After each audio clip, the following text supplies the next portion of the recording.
Excusez-moi. Comme ça, ça comme ça, ça comme ça. Et ben, ça va là. Ouais, ouais. Ouais, elle est bien. C'est lourd. Ouais, on va la mettre là. Ça. Voilà. C'est plus facile. C'est parce que c'est joli en plus. Allez, on y va. Ben, merci d'être là. Bravo. Parce que ça caille. Donc, voilà. Bon. Alors, je vais commencer. Mais avant de commencer, je vais vous dire 3 trucs. Comme ça, je vous le dis. Puis après, je commence. Parce que c'est 3 trucs pas toujours faciles à dire. Et puis du coup, je les dis, puis comme ça, je suis tranquille, quoi. Alors, la première chose que je dois vous dire, avant de commencer, c'est que ben moi, j'ai plus du tout envie de travailler, en fait. Mais alors, non. Ça, c'est dit. Et c'est pas facile à dire, on croit comme ça. Alors, entre nous, c'est facile. Bah, vous êtes étudiante, ça... Okay. Moi, j'ai 40 ans. 40 ans, dire j'ai pas envie de travailler, ça fait... oula, feignante. Non, j'ai pas envie. Bon, ça, c'est dit. Le deuxième truc que je dois vous dire, c'est que là, comme vous me voyez, je suis très en colère. Voilà. Ah oui. Ah oui, non, alors, parce que ça se voit pas. C'est rigolo. Oui, alors, pourquoi ça se voit pas? Ma théorie, c'est que, en fait, alors, moi, là, en fait, moi, je suis une fille. Vous voyez? Je suis une fille. Là, j'ai mis des trucs, là, j'ai mis des trucs. Bon, je suis une fille. Bon, une fille en colère, non, une fille, ça se met pas en colère. Une fille, limite, ça peut être triste. C'est mignon, une fille triste. Une fille qui pleure comme ça. Oh, c'est touchant. Une fille en colère, soit c'est une hystérique, puis bon, bah, on fait pas grand-chose pour elle. Soit ça va lui passer, ça va durer une semaine, 3-4 jours, le temps de ses ragnagnouches, et puis après ça ira mieux. Mais une femme qui porte une vraie colère, c'est pas tellement toléré. Et c'est dans l'autre sens pour les mecs et la tristesse. Hein. Un mec triste, oula. Hein, voilà, pourtant on est tous des êtres humains, mais non, on n'a pas le droit aux mêmes émotions. Ce qui fait donc que quand on est une fille, et quand on est élevé, voilà, en petite fille, hein, et ben, quand on a de la colère, et qu'on l'exprime, ça donne ça. Ça donne ça, mais vous ne pouvez pas voir, parce que vous n'êtes pas dedans moi, mais là, par là, ça fait un espèce de truc dégueulasse. Voilà, c'est la colère. Elle est là. Voilà. Bon, ça, c'était la deuxième chose que je voulais vous dire. Et la troisième chose que je dois vous dire aussi, avant de commencer, alors là, c'est mon petit moment où je dois le dire, parce que sinon on ne comprend rien, mais j'aime pas trop, parce que je trouve que ça fait la fille un petit peu prétentieuse. Mais bon, il faut que je le dise quand même. Alors,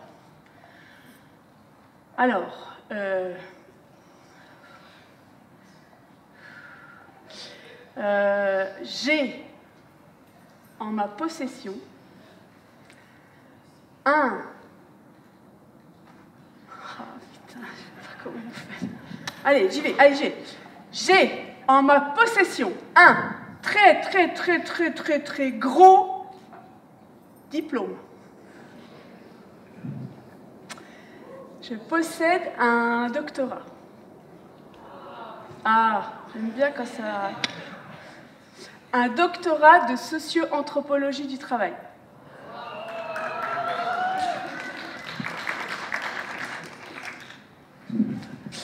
Voilà.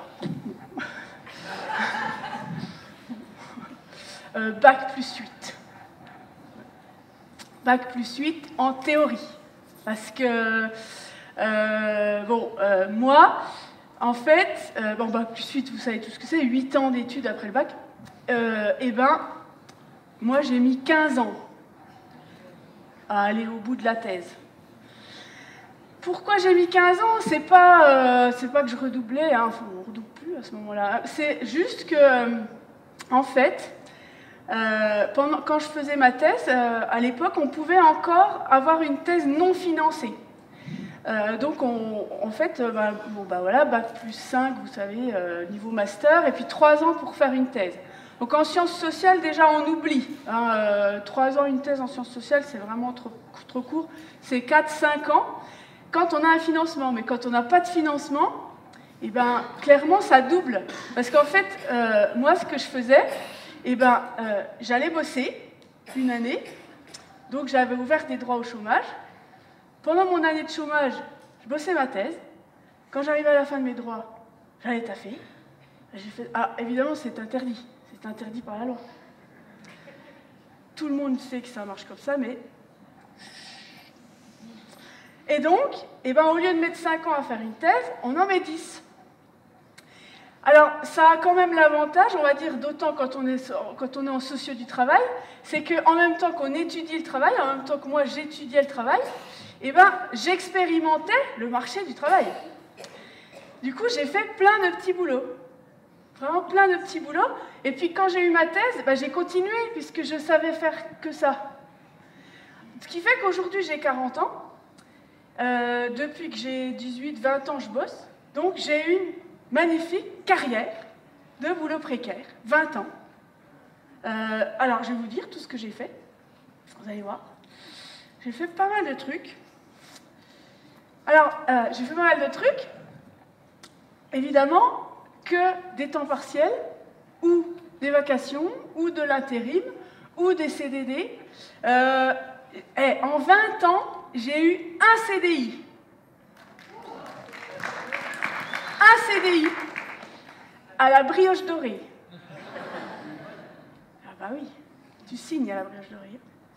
À la Brioche Dorée, tout le monde connaît, ceux qui ne connaissent pas, le concept, c'est vendre des croissants avec un serre-tête. Serre-tête sur les cheveux, vous voyez pas, j'ai tout petits cheveux comme ça. Sécurité, hygiène, bref. Alors, tout ce que j'ai fait comme boulot. J'ai commencé comme travailleuse agricole. J'ai cueilli des pommes, j'ai cueilli du tabac, j'ai fait les vendanges. J'ai été monitrice de colonies de vacances. J'ai été vendeuse de prêt-à-porter dans le cuir. J'ai été opératrice machine dans une usine d'injection plastique.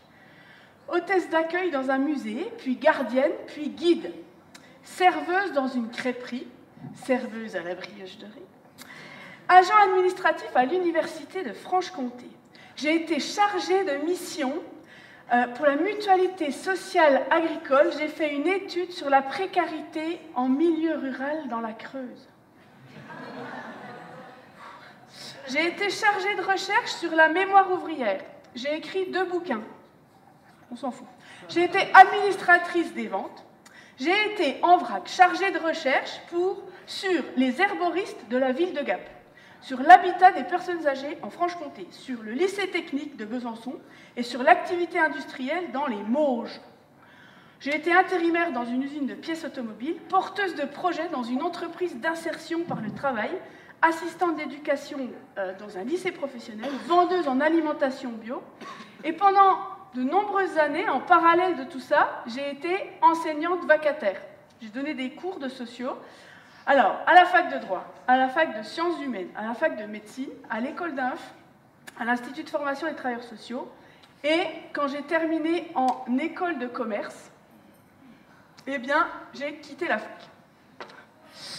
Quand j'ai eu à faire des cours sur les RH, ça, c'était plus possible. Donc, j'ai fini ma thèse, je l'ai obtenue, et puis je suis partie.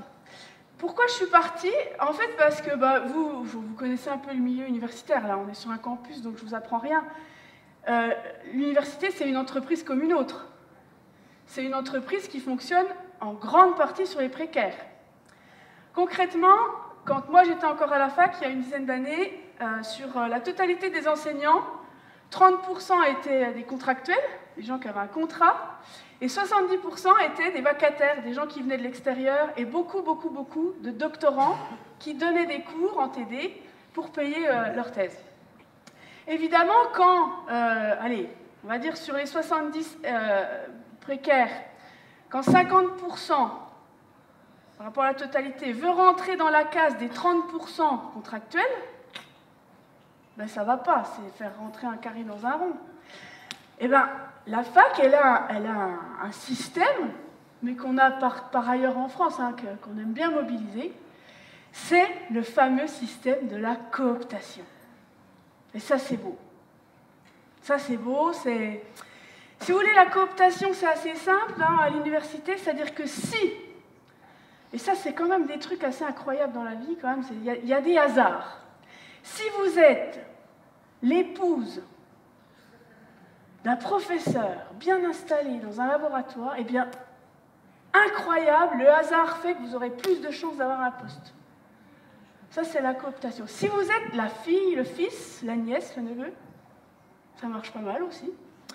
Ce qui marche le mieux, moi en tout cas, j'ai vu ça, c'était beau, c'est quand vous êtes la jeune maîtresse du vieux mandarin installé dans son laboratoire.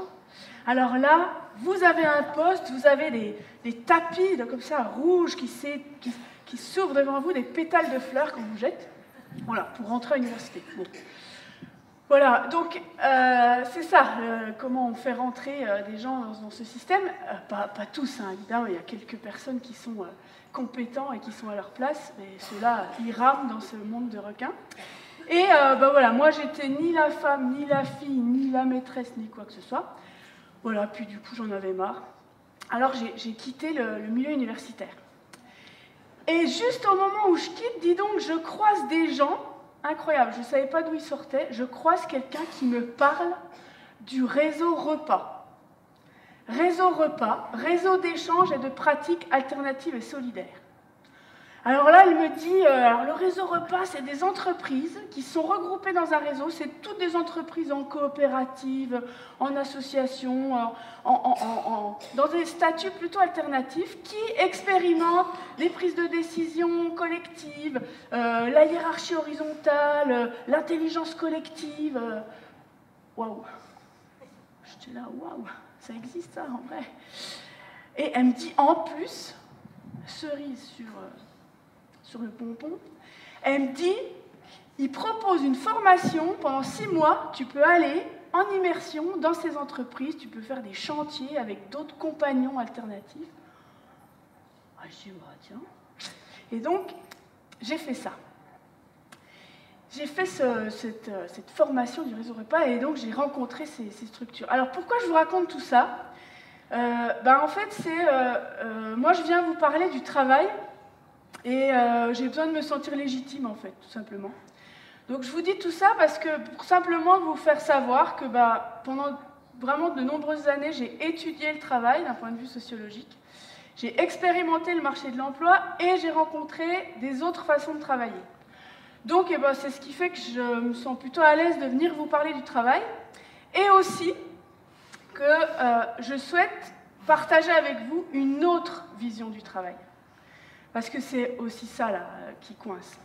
Et l'autre vision du travail sur laquelle j'aimerais qu'on vienne là doucement, c'est celle-ci. En fait, j'imagine que certains d'entre vous ont entendu parler de la racine latine du mot travail. Vous connaissez? Tripalium, qui veut dire tortue. Engin de torture à 3 pieds. Donc vous imaginez bien que du coup, le travail, c'est fait pour en chier, si ça vient de la torture. Eh bien, sauf que ça, c'est des grosses conneries, en fait. C'est un faux parcours linguistique. Quand on va vraiment creuser chez les linguistes d'où vient le mot travail, la plupart ne font pas de lien avec l'engin de torture. Certains font le lien, par exemple, alors quelqu'un a montré le lien qui existe entre le mot travail et la racine trabs, qui veut dire entrave, la difficulté d'avancer. Vous voyez les bœufs qui doivent travailler la terre et qui ont ce morceau de bois là, c'était ça, le traps.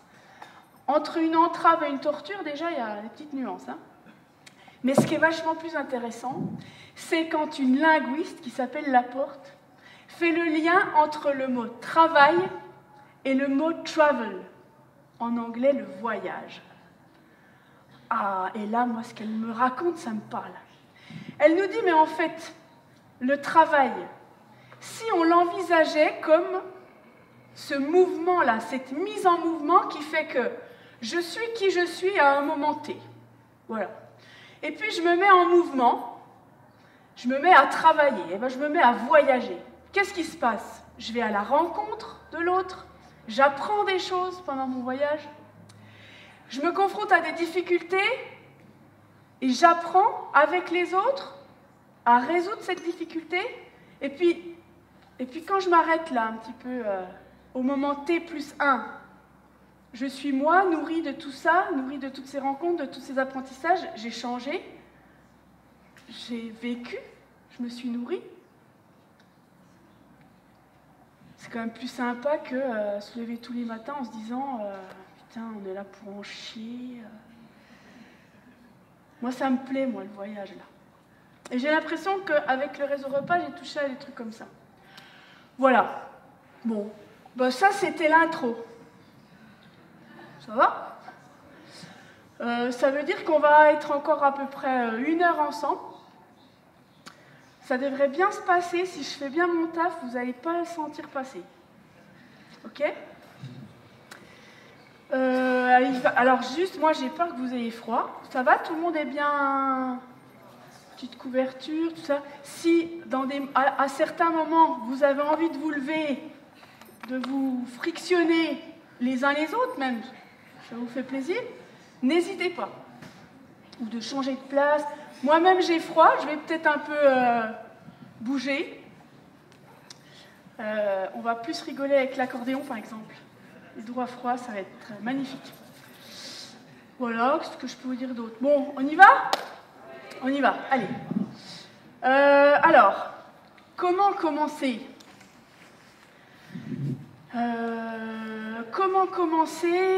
Une manière que j'ai trouvée pour commencer, c'est de me lancer un défi.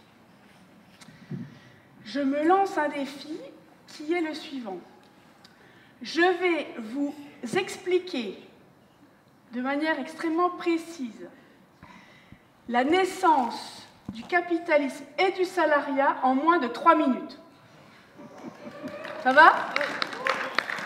Vous vous sentez prêts? 1 minute? Oh putain. Allez, on y va. On est en Angleterre, 17e siècle. On a un petit paysan. Il a 3-4 moutons. Il a un petit potager. Il est dans ce qu'on appelle une économie de subsistance. Il a construit sa petite cabane, sa petite maison. C'est pas la folie, hein. Mais cette économie de subsistance lui donne de quoi vivre, de quoi se nourrir. Il est installé sur les terrains dévolus à l'usage collectif. Et donc, voilà, il fait sa vie en Angleterre. Pendant ce temps, pendant qu'il fait sa vie en Angleterre, dis donc, il y a des navires au sud de l'Europe qui rentrent des Amériques chargés d'or, de richesses. Et donc, cet or, cette richesse qui appartient à des nobles, hein, dans toute l'Europe, qui ont mis de l'argent dans tout ça, dans ces conquêtes, et ben, eux, ils vont vouloir le dépenser. Ils vont vouloir le dépenser, ils vont vouloir des beaux habits, des beaux tissus, parce qu'ils ont envie que ça se voit. Et là, dis donc, ben, c'est le moment où on fabrique du textile en Angleterre. On va mettre un peu plus de moutons. Et les terrains dévolus à l'usage collectif, les grands propriétaires terriens, ils vont en acheter de plus en plus. On va mettre de plus en plus de moutons. Ça correspond au moment aussi où on va mécaniser les usines. Il y a les premières usines textiles en Angleterre, on va les mécaniser. Il va y avoir la machine à vapeur qui va arriver. Tout. Et le petit paysan, on va le pousser on va le pousser parce qu'on a besoin de tout ce terrain. Et on va mettre de plus en plus de moutons. Et on va le pousser tant et si bien qu'on va lui dire, écoute, là maintenant, tu commences vraiment à nous gonfler là, dans la zone rurale. Va donc faire un tour en ville. Déjà, tu vas nous libérer l'espace, puis en plus, ça tombe bien, ils embauchent dans les usines, et tu vas aller vendre ta force de travail contre un salaire. Voilà. 3 minutes, on a parlé de la naissance du capitalisme, qui est quoi?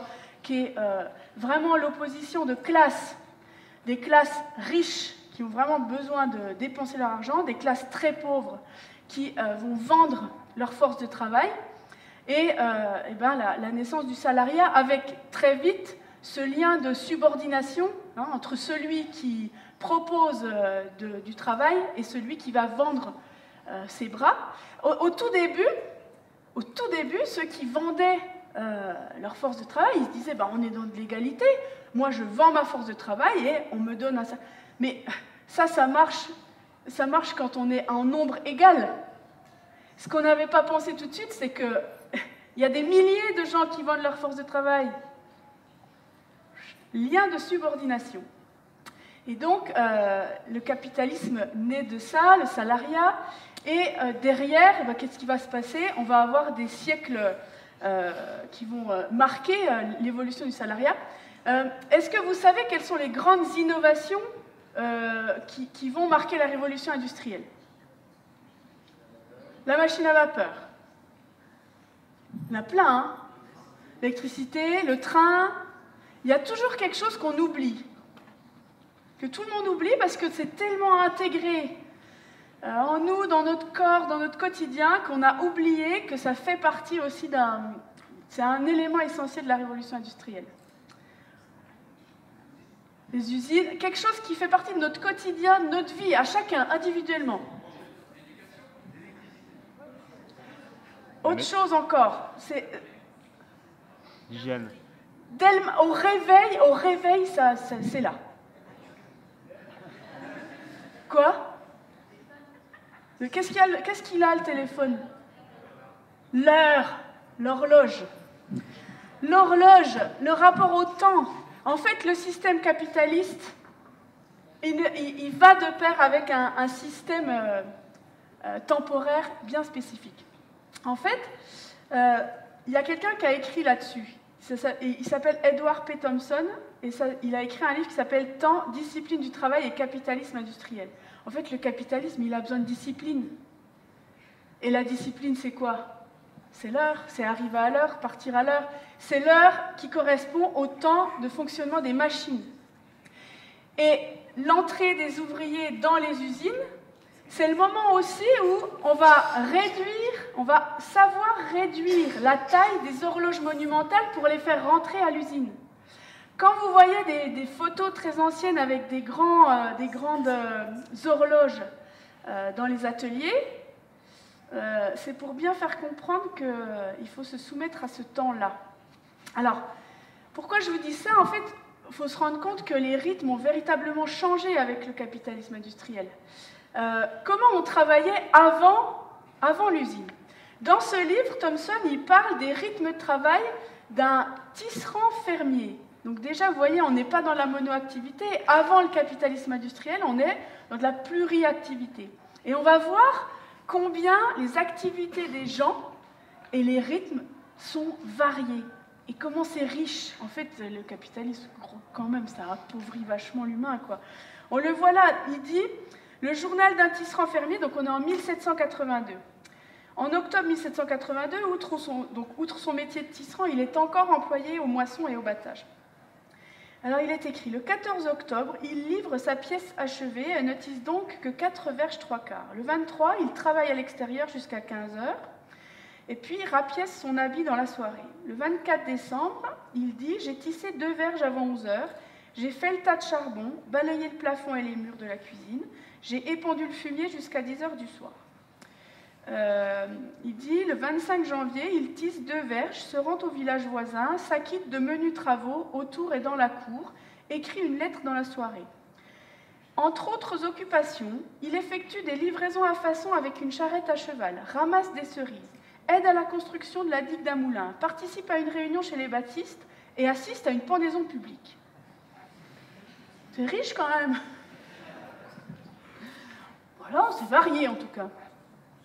Bon, ça c'est avant de rentrer dans l'usine. Et quand les travailleurs entrent à l'usine, première génération, alors ça c'est un super passage, c'est pareil, c'est dans le règlement intérieur de la fonderie Crollet, c'est un alinéa qui a été ajouté à ce règlement par le patron. Il écrit la chose suivante. Vous allez voir combien le temps est un enjeu, et on a oublié ça. Il est écrit ceci dans ce règlement. Ayant été informé que certains employés ont été assez malhonnêtes pour régler l'heure de la cloche de sortie sur l'horloge qui avançait le plus, et l'heure de la cloche d'entrée sur l'horloge qui retardait le plus, et que ces deux sinistres traîtres de Fowell et Skellern, qui doivent être les contremaîtres, les ont sciemment laissés faire, j'ordonne par la présente que personne, sous aucun prétexte, ne tienne compte d'aucune horloge, cloche, montre ou cadran, autre que l'horloge du contremaître, qui ne sera elle-même réglée que par son dépositaire officiel. Le temps, c'est la discipline. L'horlogerie mécanique, vraiment, se développe à partir de la naissance du capitalisme industriel. Et on va voir que les grands changements de la mesure du temps accompagnent le système capitaliste. C'est quand même merveilleux, ça.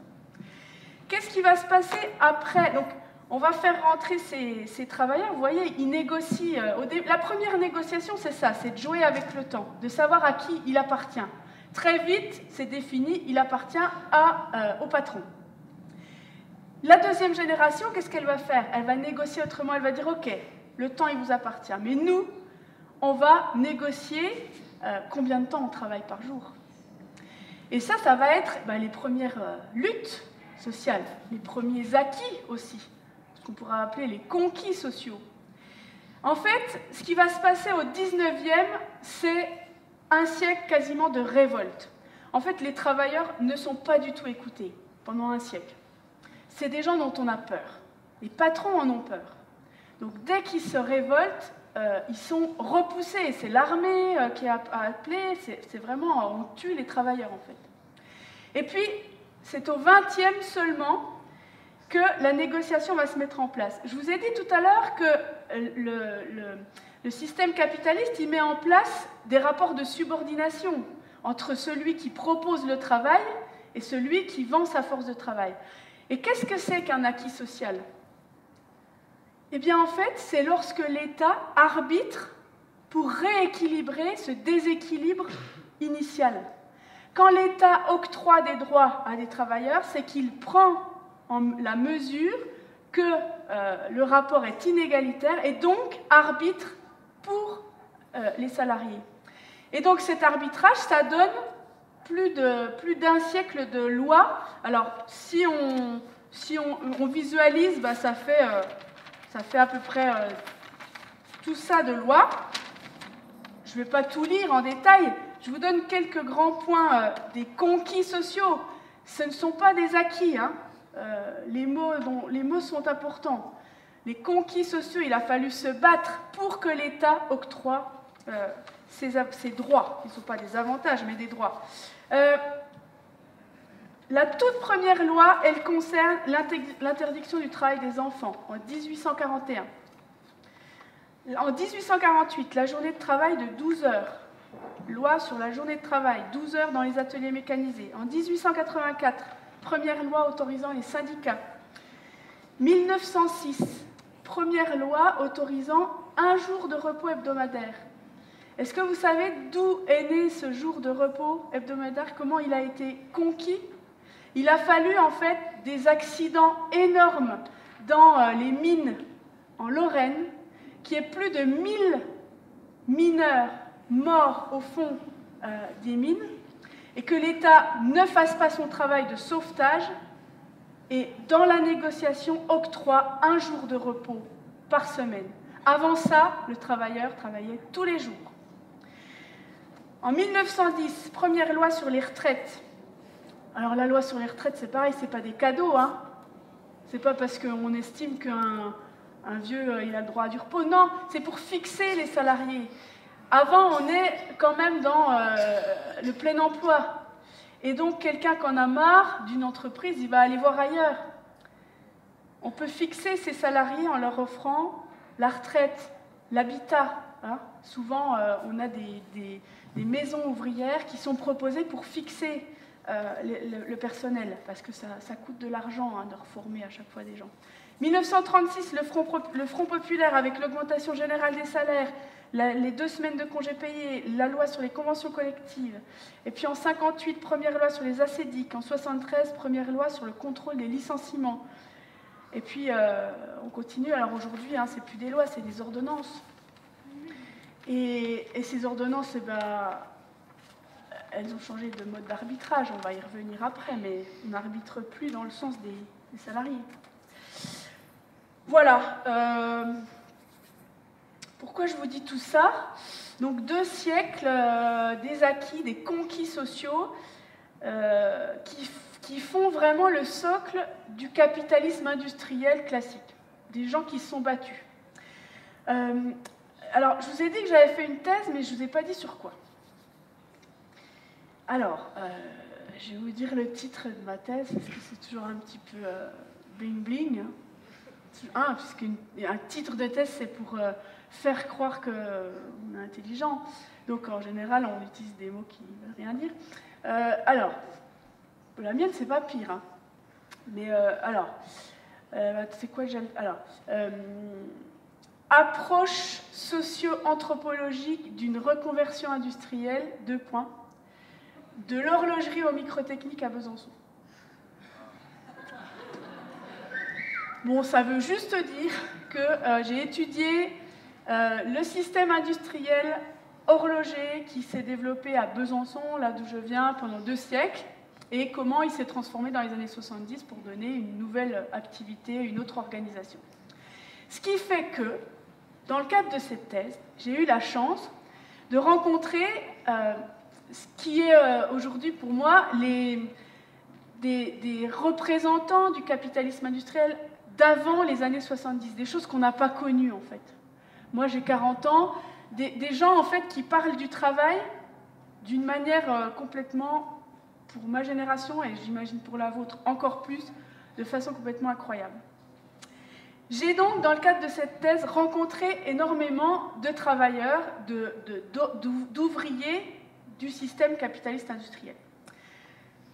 Premier horloger que je vais rencontrer dans le cadre de mes recherches, évidemment, accueil, café, tarte, on s'installe. Et là, on commence à parler de son travail. Donc, c'est un petit papy, il a 70 ans.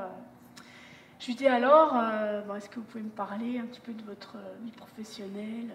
Première phrase. J'ai aimé l'usine. J'ai aimé l'usine. Il me dit, d'accord, moi, je vous ai dit que moi, l'usine, j'y étais à ce moment-là.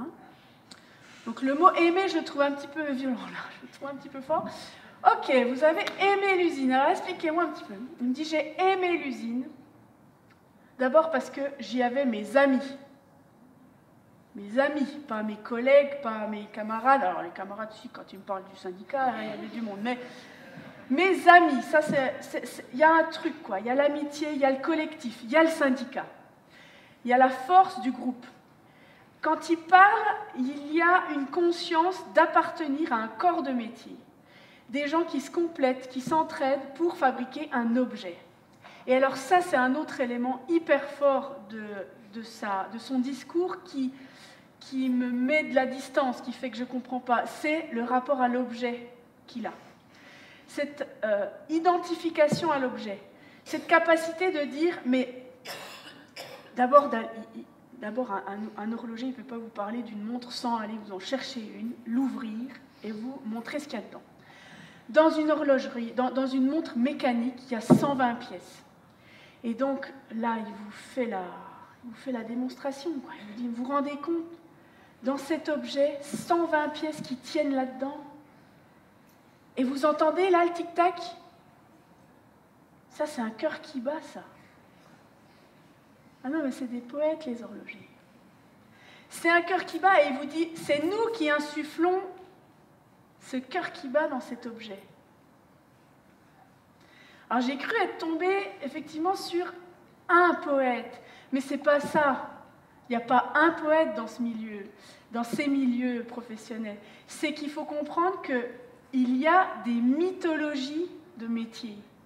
Chaque métier se raconte une histoire collective, et tout le monde se reconnaît dans cette histoire. Les petites mains aux ingénieurs, aux cadres, tout le monde se raconte qu'un horloger, ça met la vie dans une montre. Et c'est ce mythe qui donne du sens aussi, un sens quasi spirituel en fait au métier, des choses qui sont loin de ce qu'on connaît. Le collectif, l'objet, le rapport au territoire. Quand je rencontrais ces horlogers, ils me parlaient de Besançon, capitale de l'horlogerie française. Ça, c'était, alors ça fait un petit peu main sur le cœur, mais ce qui est important, c'est de vous dire que c'est des personnes pour qui c'est important d'identifier son territoire. De dire ce que je fais, mon activité, marque un territoire, dit qui il est, lui donne une identité. Aujourd'hui, quand vous allez dans certains endroits un peu... moi, j'ai vu des endroits où il y a des entreprises alternatives qui marquent des territoires, qui marquent tout un ensemble, parce que l'entreprise, dans sa façon de faire, va générer un type de commerce, un type d'éducation. C'était ça à une échelle plus grande, mais cette identité qui va marquer un territoire. Et ça, c'était puissant. Donc dans tout ça, ils se reconnaissaient. Bon, je trouvais que c'était éloigné de ce que moi je connaissais. Ça l'était d'autant plus quand j'ai rencontré les horlogères. Alors là, les horlogères, je me sentais déjà un petit peu loin des horlogers, mais alors là, pareil, je vais voir mes petites mamies, accueil au top. La première aussi me dit « Qu'est-ce qu'on a rigolé à l'usine ?» Ah ouais? Moi, je rigole pas, moi, quand je vais à l'usine. Qu'est-ce qu'on a rigolé à l'usine? Expliquez-moi ça. Alors, elle ne m'explique pas juste ce qu'elle fait à l'usine, elle m'explique déjà son parcours. Et son parcours, il est bien éloigné du mien. Son parcours, en fait, ces femmes qui ont travaillé dans les usines dans les années 60, ce sont des femmes qui viennent du monde rural, qui viennent des petits patelins autour de Besançon. Et en fait, elles sont dans des familles, des grosses familles, paysannes, et donc elles pensent, à l'époque, que leur destin, ça va être d'épouser un paysan, le voisin, ou du bled d'à côté. Elles savent que du coup, il y en a que ça ne fait pas triper. En plus, quand on est femme de paysan, on n'a pas de salaire. Donc ça veut dire qu'on se soumet au choix de son mari en termes de gestion économique. Et tout à coup, on a des entreprises qui viennent de la ville, qui affrètent des bus et qui vont chercher ces jeunes filles. À l'époque, elles ont 17, 18, 19 ans. Ils vont les chercher en bus et ils leur disent « Écoutez, c'est bien simple, on vient vous chercher tous les matins, on vous ramène tous les soirs. Vous allez travailler dans les usines, c'est des grandes unités de production, vous allez être des centaines de jeunes nanas à produire des montres et on va vous donner un salaire. » Ah tu m'étonnes qu'elle s'éclate à l'usine. Hein, entre ce qui était prévu, puis tout d'un coup, ce qui peut se passer. Parce qu'après, c'est pareil. Dans le rapport de couple, elles se marient, mais elles ramènent un salaire. C'est plus la même. Premier élément, leur parcours. Et là, pareil, elles me disent, mais à l'atelier, mais c'était la folie, quoi. On était des centaines, c'était des grandes unités de production. Donc, d'abord, le poids face au contremaître, il est là. C'est des petites mains, c'est pas l'éclate, c'est pas des métiers très intéressants, mais elles vous disent toute la capacité qu'elles ont à mettre de l'ingéniosité là où on ne voit que de la routine. Elles me disent, mais en fait, on était sur des chaînes de montage, mais ce qui comptait à l'époque, c'était pas de répéter toujours le même geste, ça, tout le monde sait le faire, mais on avait à cœur de chercher comment améliorer, comment apporter une touche d'ingéniosité, soit pour que ça soit un peu moins compliqué à faire, tel geste, soit pour se simplifier la vie aussi. Hein, il y en a une, elle me raconte, elle est sur l'atelier, elle est la seule, personne n'a ça, mais personne n'a vu, elle a un petit tiroir, elle, sous son établi. Et elle dit, alors moi, j'avais mon petit tiroir, ce qui fait que quand les réveils la passaient sur la chaîne, moi j'en faisais un petit peu d'avance, et puis j'en mettais dans mon tiroir. Comme ça, quand ça speedait un petit peu, oh là là, moi je ne me stressais pas, je sortais mes petits réveils. Et puis, quand une copine avait un problème sur la chaîne, eh bien, on pouvait remettre ses réveils, ça ne faisait pas perdre de temps, et on pouvait aller lui donner la main. Donc, toute cette ingéniosité, c'est ça, en fait, le travail humain. Le travail humain, personne n'est fait pour enfin, sinon, on met des robots. Personne n'est fait pour répéter la même tâche. Par contre, amener une touche d'ingéniosité, amener la petite chose qui va faire que ça, les travailleurs, c'était ça qu'ils cherchaient à faire. Et puis, il y avait autre chose qui était important pour elles, et pour les hommes aussi, c'était l'ambiance.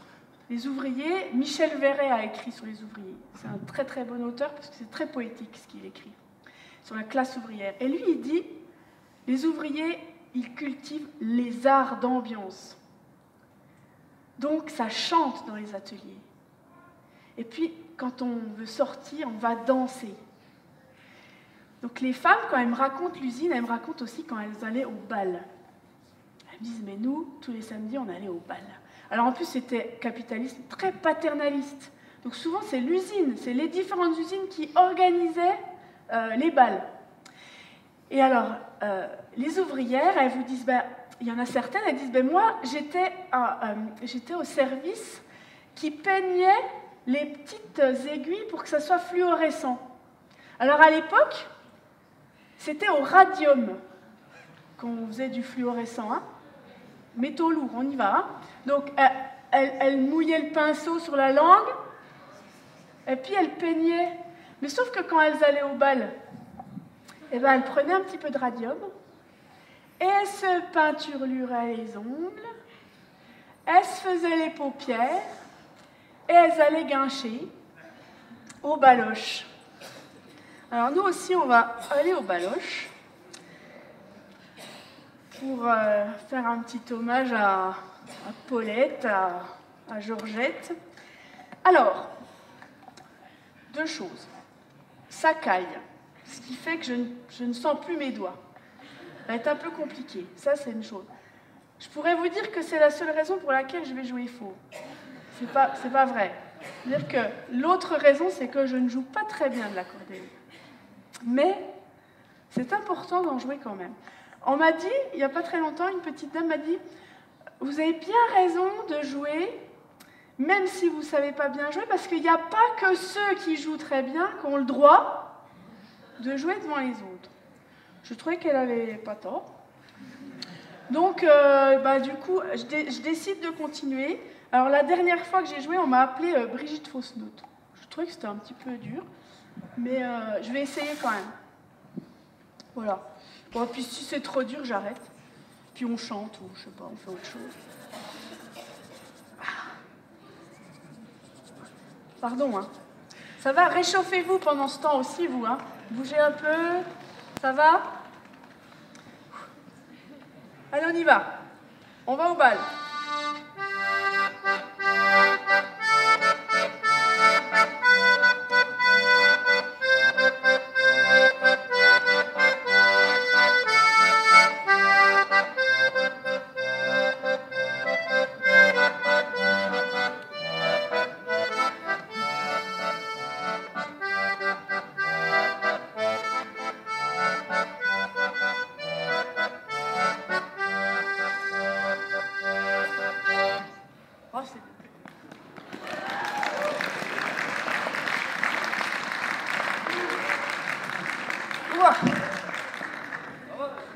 Ça va? Bon, ça c'était avant. Hein. Ça c'était avant les années 70.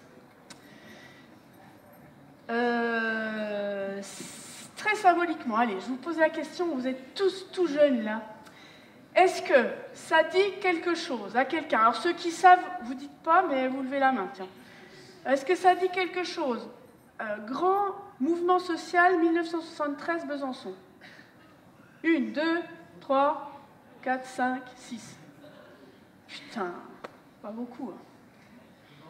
Besançon 73, mouvement social. Allez-y, ceux qui savent. LIP. Ceux qui ne savaient pas, ils ne savaient vraiment pas. Alors, c'est normal. Non, non, mais ne vous inquiétez pas, c'est normal. Et c'est là qu'il y a un gros problème dans notre système éducatif et tout ça. C'est pas possible qu'on ne transmette pas ça. Alors, on va en parler. Je vais vous raconter ce qui s'est passé. En 73, on est à Besançon. LIP, c'est une très grosse usine d'horlogerie. Hein? Moi, je parle de ça, c'est ce que je connais. Alors, c'est la seule manufacture horlogère en France. C'est-à-dire, on y fabrique des montres, on fabrique les pièces et puis on les assemble. LIP, c'est une marque qui est très reconnue en France. Pratiquement tout le monde a sa LIP. C'est de la montre ordinaire, de la bonne qualité. 200 ans, elle a l'usine. Et en 73, l'usine, elle est confrontée, comme toute l'horlogerie, le système horloger, il est confronté à la crise du quartz. C'est l'émergence de l'horlogerie électronique. Petite parenthèse, je vous dis tout à l'heure que le système capitaliste, il va de pair avec les systèmes de mesure du temps. Bah tiens, c'est marrant, dans les années 70, c'est là que l'horlogerie électronique apparaît. C'est là qu'on a une grosse modification, qu'on a le capitalisme industriel qui passe au capitalisme financier. Hein, parce que pour qu'il y ait de la mondialisation et pour qu'il y ait toutes les transformations qu'on connaît, il faut que l'heure entre dans les machines. Donc le temps, il est vraiment partie prenante de ce système. Je ferme la parenthèse. On est chez LIP.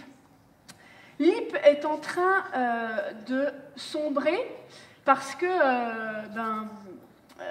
enfin sombrer, on n'en est pas là, mais LIP se casse la figure parce qu'ils veulent essayer de faire de l'horlogerie à quartz, mais ça coûte une fortune, ça coûte beaucoup trop cher. Donc ils vont commencer à vendre, LIP, le patron, va commencer à vendre des parts. D'abord à ses cadres. Et puis, il est pris parce que pour financer la recherche de moteurs électroniques, il faut de l'argent. Donc il va vendre des parts à Ebochessa, qui est l'ancêtre de Swatch, du groupe Swatch. Bon, donc c'est pas des copains, hein, enfin, voilà, mais allez, c'est vraiment la galère, donc il leur fait confiance quand même. Et donc, qu'est-ce qui se passe? Eh bien, LIP se fait avoir, hein, le patron se fait avoir. En fait, Ebochessa va racheter les parts jusqu'à devenir actionnaire majoritaire. Et là, eh bien, la proposition clairement des administrateurs d'Ebochessa, c'est on licencie, on démantèle. Les syndicats chez LIP, ça, c'est pas possible. En fait, les syndicats vont recevoir les administrateurs provisoires d'Ebochessa qui font cette proposition-là. Et parce que les syndicats sont persuadés qu'il y a quelque chose à faire avec cette usine, qu'elle est viable. Ils ont un projet, ils veulent vraiment proposer quelque chose. Donc, quand ils reçoivent les administrateurs, alors c'est là qu'on prend la mesure aussi de la coopération à l'époque, tous les travailleurs sont présents à cette réunion. Tout le monde est présent dans une immense salle. Par contre, la réunion se passe dans une pièce qui est sonorisée pour que tout le monde entende ce qui se passe. Et ce qui se dit donc dans cette salle de réunion, c'est que Ebochessa ne fera rien. Et là, les syndicats disent non, c'est pas possible. Si vous voulez, nous, on veut vraiment vous présenter un projet, donc on va vous séquestrer. Voilà. C'est comme ça pour se faire écouter. Bon. Séquestration, et puis il y a une pochette à un moment dans la soirée qui est ouverte où les gens se rendent compte qu'il y a écrit des choses assez violentes du style tant de personnes à dégager. Hein, c'est les pochettes des administrateurs. Donc ça fait monter la tension. Finalement, les administrateurs sont libérés dans la nuit parce qu'il y a de la violence qui monte et que les syndicats ne veulent pas de cette violence-là. Donc au milieu de la nuit, il n'y a plus d'administrateurs, mais aucun travailleur ne veut quitter les lieux, en disant c'est pas possible, on ne laisse pas cette usine comme ça. La discussion se fait en Assemblée Générale, il y a à peu près 800 travailleurs qui sont là. Première idée qui sort, c'est on ne peut plus négocier, on n'a plus de moyens de pression là. Il y a quelqu'un qui dit bah, on pourrait avoir un moyen de pression, qu'est-ce qui les intéresse? C'est l'argent, le nerf de la guerre là. Nous, dans cette usine, il y a de l'argent puisqu'il y a des montres, et il y a des montres de luxe aussi. Il y en a pour des millions de francs là. Quand cette idée elle sort, c'est scandale. C'est un scandale parce que la culture ouvrière intègre l'idée que l'objet qu'il fabrique ne lui appartient pas. Donc l'utiliser, c'est une forme de vol. Mais très vite, ce qui se dit à cette réunion, c'est mais on vole qui? On vole quoi? On veut démanteler cette usine? Nous, on veut la sauver. C'est à nous ces montres. Et donc, le consensus se fait, tout le monde se met en mouvement, et pendant plus d'1 heure, tout le monde va charger des plaques et des plaques de montres dans les voitures pour aller les cacher dans des lieux aujourd'hui encore inconnus, pour certains, pas pour les anciens qui rigolent bien quand je dis ça, dans le Jura, qui me font « Oui, on ne savait pas ». Donc ils vont cacher ces montres et c'est le trésor de guerre. Ils vont pouvoir négocier. Ils vont pouvoir négocier avec les politiques. L'IP va vraiment vouloir faire passer à l'État que l'usine est viable. Et donc, il faut les soutenir. La négociation, ok, ils ont ce trésor de guerre. Mais quand même, très vite, au bout de 15 jours, ça s'essouffle. Comment on tient les troupes? Comment on maintient le fait que les gens viennent? On est en grève, là. Ça ne travaille plus. Et puis, il y a certains camarades de l'époque commencent à dire « Mais attendez, moi, là, je peux pas vivre sans rentrer de salaire, là. Enfin, j'ai une famille, j'ai des enfants. Comment on va faire ?» Et dans l'équipe, il y a des meneurs. Il y a un prêtre ouvrier qui s'appelle Ragnes, qui un soir va rencontrer Charles Piaget, qui est le leader CFDT, et il va lui dire « Écoute, pour mobiliser les troupes, Charles, moi j'ai une idée. » Il va lui soumettre son idée. Et Piaget, il va lui dire « Écoute, moi j'y crois, mais il faut que tu en parles à l'Assemblée Générale. Il y a des AG tous les matins, avec les centaines de travailleurs qui restent là. » Et le matin, il va à l'Assemblée Générale et il va soumettre sa proposition. Donc il monte sur l'estrade, et là, il harangue ses camarades, il leur dit « Camarades !» Alors, si moi je suis sur l'estrade, donc vous êtes libre. J'ai oublié de vous dire. Ok? C'est vous là. Vous êtes en pleine manif. Vous êtes en train de sauver cette usine. Ok? Ah! Voilà. Là, on a des camarades. On va le refaire. Attention. Camarades! Libre, c'est possible! On fabrique, on vend, on se paye! Ça, c'est classe. Bah, ouais, ils proposent de l'autogestion, les gars, tout simplement. Hein. Et les filles aussi. Hein. Regardez, on m'a fait un petit cadeau il n'y a pas longtemps. Et c'est un petit jeune qui fait ça, c'est classe. Hein. C'est possible. On fabrique, on vend, on se paye. Bah, c'est mon mouchoir.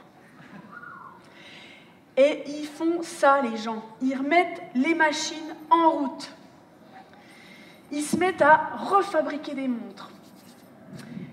Ils les fabriquent, ils les vendent. Le samedi matin, ouverture de l'usine, et tous les copains, d'abord de Besançon, et le mouvement, il va faire du bruit dans toute la France. Donc, toute la France va se déplacer. Pendant 9 mois, il va durer ce mouvement. Pendant 9 mois, l'usine, elle est ouverte. C'est fini les portes fermées, c'est fini la hiérarchie descendante qui dit qui va où, qui entre où. Tout est ouvert. Il y a des photos magnifiques chez LIP avec les enfants qui jouent dans les grandes allées, qui poussent les chariots, parce que la vie, elle se fait dans l'usine. Et donc, vous avez les travailleurs, les camarades qui viennent le samedi matin, qui viennent acheter les montres fabriquées par les LIP. Aux yeux de l'État, ce sont des resellers. Vous imaginez, on va acheter des montres fabriquées par des copains, il n'y a pas de patron. Oh, le rêve.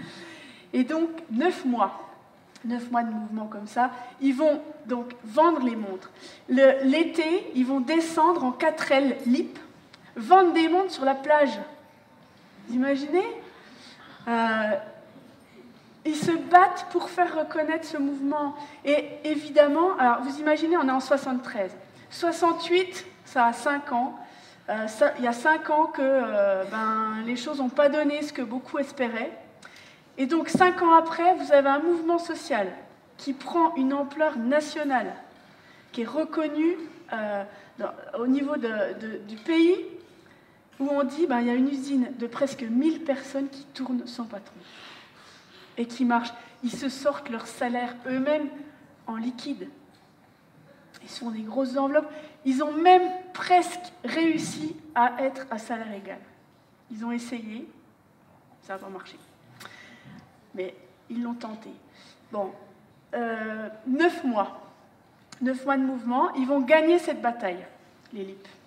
Ils vont gagner cette bataille parce que le retentissement à l'échelle nationale est tellement fort.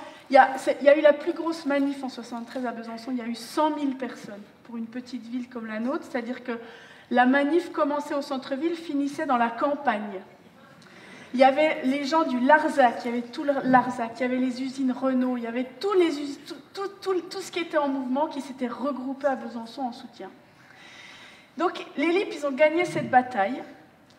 L'État a soutenu la reprise de cette usine, mais c'était céder une bataille pour leur faire perdre la guerre, puisqu'il y avait une conscience que le monde horloger était en crise, vraiment, la technologie avec le quartz, et évidemment, les syndicats patronaux ne pouvaient pas laisser passer ça. Donc, on les a laissés reprendre, on a laissé la réouverture, la réembauche de tous les salariés. Mais dès que 2 ans après, LIP a eu des difficultés, l'État a véritablement détruit l'entreprise. C'était fini. Clairement, le Premier ministre avait dit à la radio, c'était Messmer à l'époque, LIP, c'est fini. LIP, c'est un symbole. À mes yeux, dans le travail que j'ai fait, c'est le symbole de la fin d'un monde, du système capitaliste industriel où des travailleurs, ensemble, se regroupent pour défendre leur outil de travail. C'est le moment, dans les années 70, où on bascule. C'est la mondialisation, c'est la tertiarisation. Je vous l'ai dit, c'est ce nouveau système de mesure du temps qui entre véritablement dans les machines. Hein ? Un ordinateur, il a le temps en lui. Toutes les machines ont le temps en elles. Et donc, on a ces modifications profondes du système, et on passe du capitalisme industriel au capitalisme financier. Et donc, un nouvel arbitrage.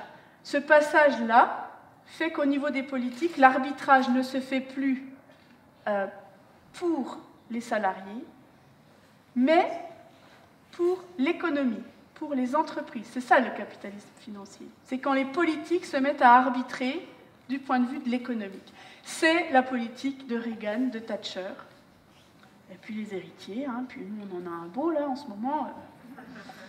Lui, il y va. Capitalisme financier. Alors, vous le savez, le capitalisme, déjà, c'est la recherche du profit. Ce capitalisme qui date des années 70-80, c'est le profit pour les actionnaire. Donc, le profit partout. On va vraiment en chercher partout, là. Et donc, il faut mettre en place des outils pour faire encore plus de profit. Et l'outil merveilleux, alors qui existe depuis la fin de la Première Guerre mondiale, mais qu'on va vraiment développer depuis les années 70, c'est cette merveille qu'est le management. Le management. Alors, il y a quelqu'un qui a écrit sur ce sujet, moi j'aime beaucoup ce qu'elle raconte, c'est Marianne Dujarier. Elle a écrit un bouquin qui s'appelle « Le management désincarné ». Elle nous explique en fait dans ce livre clairement que en fait, le management repose sur 3 grands dispositifs, toujours les mêmes, et qu'on soit dans le public, dans le privé. Les 3 grands dispositifs du management sont les suivants, et vous en avez tous entendu parler. Le premier, on est bien d'accord que tout ça, c'est pour le contrôle du travail. Contrôler pour rendre toujours plus productif et rentable. Premier protocole, premier dispositif, faire remonter des chiffres. Si on veut contrôler le travail, il faut faire remonter les chiffres. Alors, faire remonter des chiffres, tout comptabiliser. Alors, quand je dis ça, par exemple, quand j'ai un public, beaucoup de travailleurs sociaux, ils sont là, ils n'en peuvent plus, quoi. C'est-à-dire qu'aujourd'hui, un travailleur social, il est en contact avec son public, quoi, je sais pas, 20% du temps. Sinon, il remplit des papiers, quoi. Il remplit des tableaux. Pareil, un truc assez affolant. Moi, je croyais bêtement que quand j'appelais, je ne sais pas où, une plateforme téléphonique et qu'on me disait « cet entretien est susceptible d'être enregistré », je croyais que c'était pour fliquer le travailleur. Déjà, du coup, j'avais pas envie que ça soit enregistré. Mais non, c'est un petit peu... C'est encore plus tordu que ça, je n'avais pas compris, moi. C'est que, en fait, la conversation est enregistrée pour être rentrée dans des programmes, dans des logiciels où des logarithmes calculent le nombre de fois où vous employez tel ou tel mot, de manière à ce que la prochaine fois qu'on vous appelle, on vous parle avec les mots qui vous touchent, vous.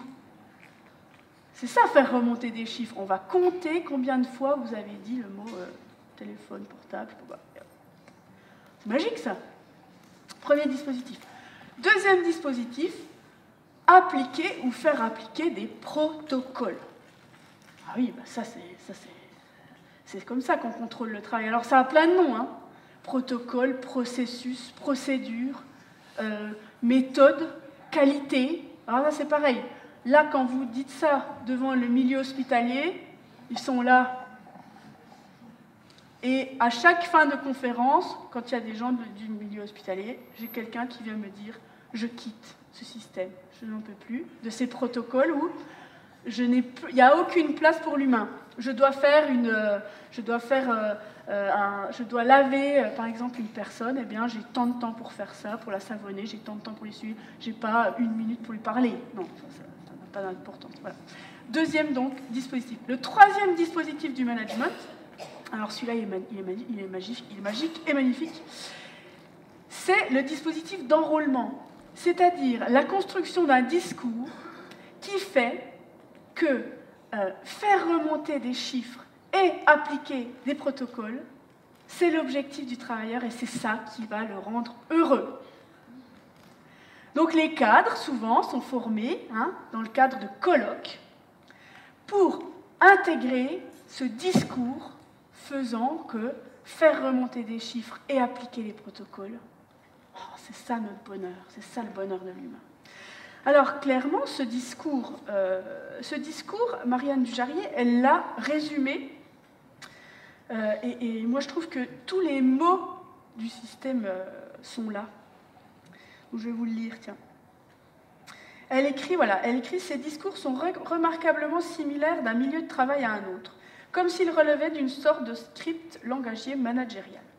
De manière identique, ils insistent sur la nécessité vitale pour l'organisation de s'adapter à un environnement décrit comme menaçant. L'entreprise ou le service public doivent être performants, soit pour combattre la concurrence, soit pour réduire les déficits publics dans une période dite de crise. L'organisation doit anticiper, s'adapter, changer, innover, atteindre le succès. Ici, la menace de transformation des emplois par délocalisation, externalisation, privatisation pointe explicitement. Ces discours se font ensuite porteurs de promesses d'intérêts matériels et moraux. Les finalités poursuivies seraient bénéfiques pour tous. Outre des carrières et des primes pour ceux qui coopèrent, les professionnels pourraient y rencontrer des défis passionnants et des occasions de développement de leurs compétences, de leur autonomie, de leur employabilité et même de leur personnalité. Un développement personnel par le management, c'est formidable. Les clients, les citoyens seront mieux servis. Le travail sera également plus intéressant, notamment grâce à l'automatisation de certaines tâches répétitives et pénibles. L'actionnaire sera rassuré, l'État renforcé. Et enfin, le ton se fait plus dur et réaliste en informant des risques et sanctions individuelles qu'encourent ceux qui s'opposeraient à ces changements à la fois nécessaires et heureux. Hein, on ne discute pas.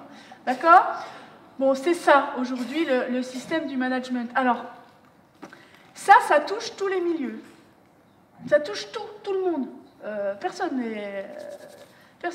n'est sorti de ça. Je vais vous dire à quel point. Moi, donc je fais une conférence gesticulée, je fais partie de la Fédération française des conférenciers gesticulants. Eh bien, on nous donne des objectifs de rentabilité, clairement. Il ne faut pas croire que l'éducation populaire n'est pas soumise à ça, c'est-à-dire que nous, on a dans l'obligation d'être rentable. Ce qui fait, qu'est-ce que ça donne concrètement? Eh bien, vous croyez que vous êtes venu comme ça, tranquillement, à une conférence gesticulée, librement. C'est tout faux. Hein, c'est pas ça. C'est-à-dire que vous ne le savez pas, mais moi, avant de venir ici, j'ai reçu votre CV en tant que public. Et pour être vraiment dans la logique de rentabilité, je dois vérifier si vous êtes un bon public, et donc je dois faire un entretien d'embauche. Je dois voir si vous êtes un public recrutable, voilà, clairement. Donc je vous le dis, moi j'ai pas le choix, hein. Donc on va le faire, cet entretien, ça va nous prendre 5 minutes, mais voilà, comme quoi, on est quand même dans un drôle de monde, hein. Alors, moi, j'ai reçu votre CV, hein, je vous le dis. CV collectif, donc, en tant que public. Bon, je reprends. Hein. Alors, je vois qu'il y a des choses intéressantes, hein, clairement. Je vois que vous avez déjà de l'expérience en tant que public. Hein. Voilà, donc ça, c'est bien, déjà, c'est important. Est-ce que vous pouvez me citer dans quel festival vous avez déjà cette expérience? Carnaval humanitaire. Très bien. Là, je note parce que c'est très bien. C'est des petits jeunes qui font des trucs sans sas. Quoi d'autre? Aurillac. Gypsy. Alors, très bien, Gypsy. Ça se passe où? Comment c'est? La Croix-Rousse, à Lyon. Très bien. C'est un petit peu punk, comment ça? Moi j'aime bien quand c'est punk, moi. Voilà. Ouais? C'est bien à gauche? Bon. Très bien, je prends. Moi j'ai eu l'autre fois le Fouilla Fest. Je ne savais pas du tout ce que c'était. Très bien. Est-ce qu'on a un petit peu d'expérience en tant que public de conférences gesticulées? Bitumer des plumes, très bien. Alors là, c'est... Hein, je ne connais pas, mais c'est très bien. Je sens que c'est très bien. Expérience de conférencier gesticulant. Conférence gesticulée, vous en avez déjà vu? Franck Lepage, très bien. On cite Franck Lepage systématiquement. Hein, on le met dans la conversation, on dit qu'on le connaît, c'est très bien. Bravo, très bien. Alors, pour ceux qui... Oh, excusez-moi, voilà, j'ai pas l'habitude. Pour ceux qui n'ont pas cette expérience, est-ce que vous êtes prêts à vous former?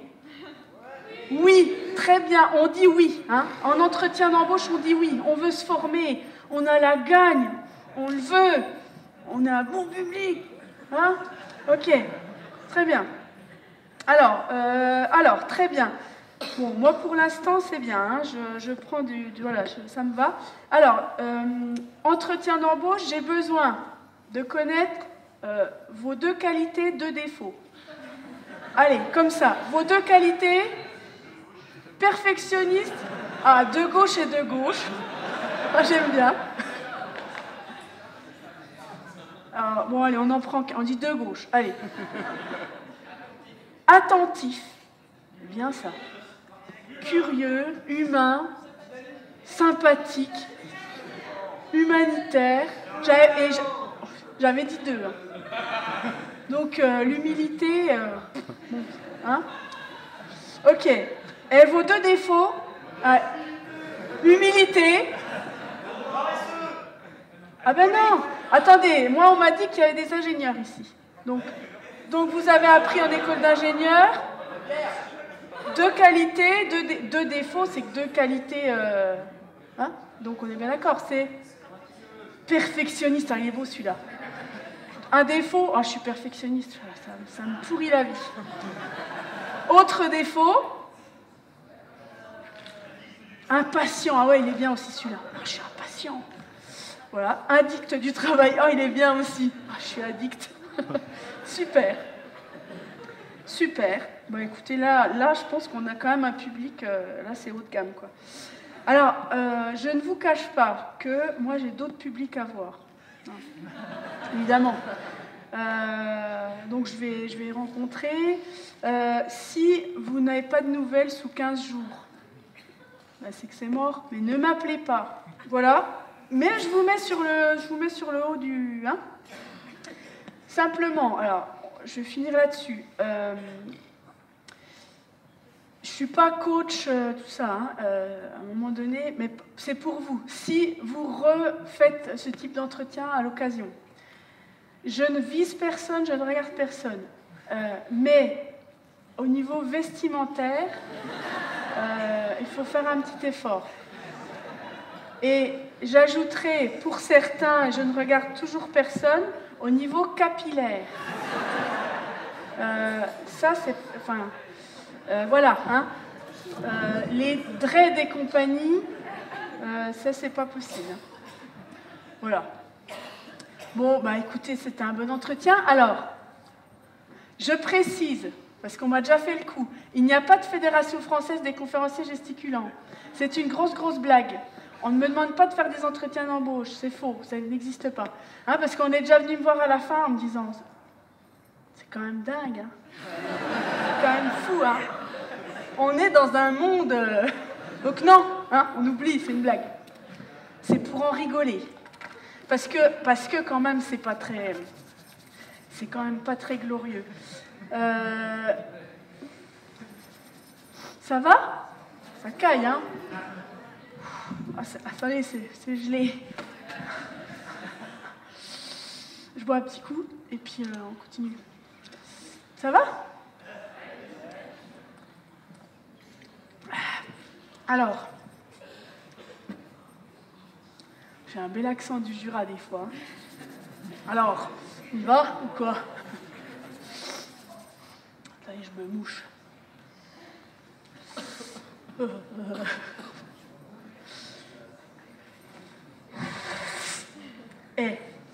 Bon, là, on a rigolé un petit peu, mais quand même, c'est vachement pathétique, quoi. Capitalisme financier. Tout à l'heure, là, j'ai pas entendu, moi, ce qu'il disait sur YouTube, ça a l'air trop bien. Mais en tout cas, j'ai entendu qu'il parlait de la notion de flexibilité. Moi, je vais vous parler aussi de la notion de flexibilité. Je vais vous dire concrètement ce que ça donne. Parce qu'il y a la flexibilité sur le marché de l'emploi. Hein, vous avez vu, ça peut donner ça. Hein. Je fais ça, après je fais ça, journée croissant, j'écris des livres. Mais la flexibilité, ça va plus loin. Ça va dans l'entreprise. La flexibilité, elle va jusque dans les ateliers. Aujourd'hui, dans un système de production, il faut que les ateliers soient flexibles pour être toujours plus rentables. Moi, j'ai eu l'expérience, j'ai travaillé dans une usine qui fabrique des luminaires automobiles. Et donc, j'ai vu ce que ça donnait, la flexibilité. Cette usine, donc, elle elle a son siège en Espagne et elle a un centre de production à Besançon, un centre de production en Roumanie, un centre de production en Chine. C'est la même unité, c'est la même entreprise. Pourquoi elle est organisée comme ça? Eh bien, je vous l'ai dit, Besançon est une capitale horlogère, enfin a été, donc maîtrise des compétences en termes de savoir microtechnique. Donc pour fabriquer ces luminaires automobiles, il faut des gens qui ont des compétences. Donc qu'est-ce qu'ils font? Ben, en fait, ils créent une ligne pour fabriquer une pièce, par exemple un phare. Ils vont créer cette ligne et pendant 1 an et demi, ils vont la tester à Besançon. Avec du personnel en intérim. Ben oui, c'est qu'1 an et demi. On ne va pas les embaucher en CDI quand même. Et puis on va prendre des femmes, tiens, c'est pratique. Donc, 1 an et demi, 20 nanas qui vont tester une chaîne de montage. Donc, bah, pendant 1 an et demi, il va se passer tout ce qui peut arriver pour fabriquer une pièce, quoi. Il va y avoir toujours plein de problèmes et on va résoudre les problèmes jusqu'à ce que, bah, en gros, il n'y en ait plus. Et quand tout est réglé, eh ben, la ligne, elle part, mais en entier, hein. Chaque machine part en Roumanie. Bah oui, parce que la main-d'œuvre est bien moins chère, enfin, coûte bien moins cher, parce que ça coûte, hein. Un travailleur, ça coûte. Waouh! Oh là là! Oh, trop bien. Merci beaucoup. Déjà pour me réchauffer les mains. Merci beaucoup. Et donc, cette ligne, elle part en Roumanie, une fois qu'elle a été testée et que tout va bien. Et bien, figurez-vous que quand je bossais là-bas, alors moi, je n'étais pas sur cette ligne. J'étais au service qualité, c'était passionnant, je triais des pièces, voilà.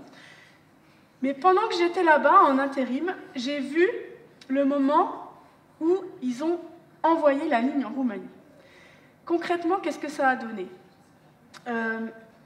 Un jeudi matin, donc la ligne allait partir dans le week-end, hein, elle allait être transportée dans le week-end dans des camions pour démarrer le lundi en Roumanie. Le jeudi, un groupe de 20 nanas, des petites roumaines, sont arrivées dans l'usine, avec à leur tête un futur chef d'atelier. Et elles ont été postées derrière chaque poste de la chaîne de montage. Et donc, les nanas, les intérimaires françaises, qui allaient perdre leur boulot le vendredi soir, ont dû former les ouvrières roumaines.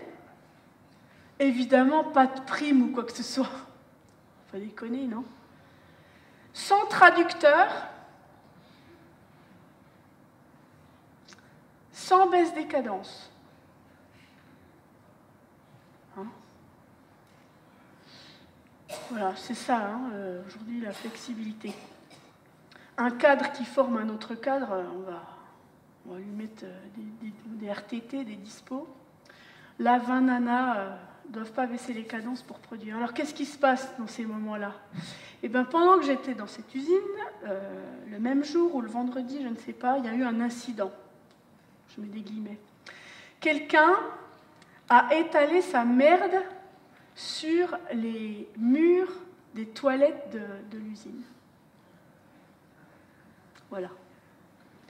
Et la chef d'atelier a eu la brillante idée de mettre un écriteau suite à cet incident où il était écrit « Quel être humain peut faire une chose pareille ?» Voilà, c'est ça l'humanité aujourd'hui dans une usine. Quel espace de parole on a donné à ces nanas? Rien. Zéro. Donc elles ne sont pas au baloche, elles sont au chômage. Donc pour elles, ça sera plutôt une valse triste.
il se passe des choses comme ça, là, quand... En tout cas, moi, quand je suis sortie de cette usine-là,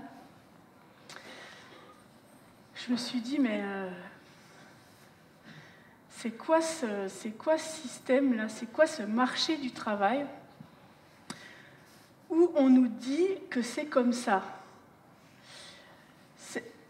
Aujourd'hui, en fait, les lois du marché, le marché du travail, eh bien, répondent à des lois universelles. C'est ça qu'on nous dit. Hein. C'est comme la gravité ou, je sais pas, la pesanteur. Voilà. Mais en fait, faut arrêter là de nous prendre pour des lapins de 3 semaines. C'est quoi ça? Alors, j'ai lu un bouquin et il y a quelqu'un qui parle de ça. Je vais vous citer ce qu'elle dit, c'est Hannah Arendt. Elle écrit la chose suivante et on va voir comment on peut connecter les deux choses. La fureur n'est en aucune façon une réaction automatique en face de la misère et de la souffrance en tant que telle. Personne ne se met en fureur devant une maladie incurable ou un tremblement de terre ou en face de conditions sociales qu'il paraît impossible de modifier. C'est seulement au cas où l'on a de bonnes raisons de croire que ces conditions pourraient être changées et qu'elles ne le sont pas que la fureur éclate. Nous ne manifestons une réaction de fureur que lorsque notre sens de la justice est bafoué. Quand on considère que les lois sont des lois universelles, alors, qu'est-ce qu'on peut faire à part consentir? Hein, c'est les théories du consentement. Hein, on n'y peut rien. On n'y peut rien, c'est comme ça, c'est le destin, c'est la vie. Donc, on consent. Dès lors qu'on peut penser que ce sont des lois instituées, que ce sont des personnes qui font ces choix-là, alors on peut envisager que derrière ça, il y a de l'injustice sociale. Et donc, l'injustice sociale, c'est ça qui nous met en colère. C'est ça qui nous permet de dire qu'on a cette colère. Et cette colère, on va l'exprimer. On va l'exprimer ou dans la rue, ou dans quelque chose, on va en faire quelque chose. C'est ça toute la différence entre considérer que les lois sont instituées ou qu'elles sont universelles. Et on baigne dans cette croyance collective de ces lois universelles. On n'y peut rien. Mais attention, il n'y a pas de jugement dans ce que je dis. Moi, la première, quand la chaîne part en Roumanie et que je vois ce qui se passe, est-ce que je monte le bras levé sur ma table de tri en disant, je ne sais pas quoi, révolution, non, je ne fais pas ça. Parce que je suis toute seule, parce que j'ai pas un rond et que je suis en intérim, parce que il faut que j'en gagne, et que je me dis, si je dis quelque chose, demain j'ai plus de boulot. Puis j'ai la trouille en fait, je suis dans la peur. Alors il y a quelqu'un qui va plus loin aussi que ce système-là. Hein. Donc on est pris dans ce système consentement, mis en place. Mais Christophe Dejour, il est où? Tiens, il a écrit ça. Christophe Dejour, Souffrance en France, la banalisation de l'injustice sociale. Lui, il va plus loin, il nous dit il y a ce système de consentement dans lequel on baigne, et nous-mêmes, en tant qu'humains, on met en place nos propres systèmes de protection face à la souffrance. Hein? C'est tellement insupportable qu'on va mettre en place, de manière psychologique, des systèmes de résistance face à la souffrance, à la nôtre et à celle des autres. Clairement, j'ai commencé à faire des ateliers avec des personnes qui sont en burn-out ou en rupture professionnelle, mais jusqu'où on va, quoi? Jusqu'où on est prêt à aller dans le travail, parce qu'on nous a dit qu'il ne fallait pas plier, hein, qu'il faut aller au bout, qu'il faut tout donner. Et plus les gens ont peur de perdre ce travail, plus ils sont pris là-dedans. On a tous nos systèmes de protection. On va jusqu'au bout. Moi, j'ai mis en place des systèmes de protection pour enchaîner ces boulots. pour accepter, en fait. Alors, mon système, je vais vous le donner parce que c'est marrant. Moi, j'avais mis en place un super système de protection. C'est que, d'abord, mon tempérament, mon tempérament, quand même, c'est d'être quelqu'un qui s'adapte. C'est-à-dire, moi, je m'adapte. Il n'y a pas de problème. C'est ce qui fait ce que je suis, un petit peu. Quelqu'un qui s'adapte. Donc, demandez-moi de vendre des croissants. Moi, ça me fera plaisir. Hein. Puis, demandez-moi d'aller faire des visites guidées. Bon, pas de problème. Moi, je peux le faire. Et alors, en plus, je me rajoute un petit truc qui fait passer tout ça encore mieux, hein, et à moi-même, hein, c'est à moi que je raconte des trucs, hein, c'est pas aux autres. Hein. C'est que tout ça, je le fais en tant que sociologue du travail. C'est quand même génial. Moi, je ne vais pas vendre des croissants, moi. Je suis en observation participante. Tu vois ? Donc, évidemment, les choses ne m'impactent pas. Mon patron, qui est abruti, mais raciste au possible. Ah non, mais moi, j'ai de la distance, moi. J'analyse. Est-ce que j'ai écrit un seul article sur les jobs que j'ai faits? Ben non, j'avais pas le temps. Je bossais, en fait, pour manger. J'étais pas envoyée par le CNRS. Faut pas se raconter d'histoire. Donc, voilà, ces systèmes, on en a tous. Après, en général, on en prend conscience quand on se fait mal, hein, quand on est allé au bout, quand les gens sont en burn-out, ou quand on a un peu de chance et qu'on rencontre les bonnes personnes. Des fois, on a des coups de bol, des gens qui nous ouvrent les yeux. Moi, j'avais déjà quitté la fac et tout, et puis j'ai rencontré quelqu'un. J'ai rencontré quelqu'un qui m'a un peu aidé aussi à me regarder un peu plus en face. J'ai rencontré un petit clown, enfin une petite clown, une nana. Alors, je vous explique un petit peu comment je l'ai rencontrée. Ça n'a pas grand-chose à voir avec le travail à la base, mais voilà. En fait, à un moment donné de ma vie, je m'intéressais à la question des soins palliatifs et de l'accompagnement fin de vie. Et donc, voilà, je voulais comprendre, apprendre des choses, et j'étais pas loin, enfin, ça faisait pas longtemps que j'avais quitté l'université, donc j'avais encore des vieux mécanismes, et donc je me dis, bon, pour comprendre des trucs là-dessus, je vais aller à un colloque. Je vais aller à un petit colloque à l'université de Limoges, tiens, j'étais par là-bas. Je vais aller à un colloque, rencontrer des grands universitaires, des grands professeurs qui vont m'expliquer la vie, la mort, pourquoi, comment. Et donc je vais à ce colloque. Alors il y avait des grands professeurs qui expliquaient qu'en gros la mort ne faisait pas partie de la vie, enfin je ne comprenais rien. Et milieu de matinée, il y a un espèce de lutin qui rentre par la porte de derrière, dans l'amphi, avec une robe à fleurs en 3D, là, des crocs vertes, des nattes, et elle arrive sur l'estrade. Et déjà, elle s'adresse au grand professeur, là, émérite, machin, et elle dit, déjà, elle les tutoie. Elle dit, bon alors toi, tu soignes les gens, c'est bien, mais moi aussi je soigne les gens. Et ce que tu fais, ça vaut pas plus que ce que je fais moi. On est complémentaires. Ok, d'accord. Je me dis, bon, ok. La nana, elle ose. Et puis elle se fout à l'estrade, au pupitre, et elle dit, à votre avis, est-ce qu'il peut y avoir de la joie en fin de vie? Ah ouais, d'accord, elle a culotté la meuf. Ok, et elle nous explique. Elle nous explique ce qu'elle fait. Elle nous explique en fait qu'une émotion ne peut pas cohabiter avec une autre émotion.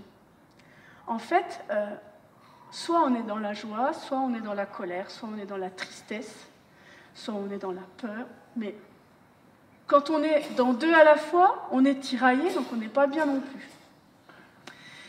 Et elle nous dit en fait, si on pose la question de la joie en fin de vie, alors ça signifie que pour qu'elle soit là, cette joie, il faut qu'on ait évacué ces autres émotions qui peuvent y être à la place. Et souvent en fin de vie, les gens, soit ils ont peur, soit ils sont en colère, soit ils sont tristes, mais on peut les aider à exprimer ça et à laisser la place, pourquoi pas à la joie, en tout cas à toute la luminosité que la personne peut avoir quand ces émotions négatives ne prennent pas la place.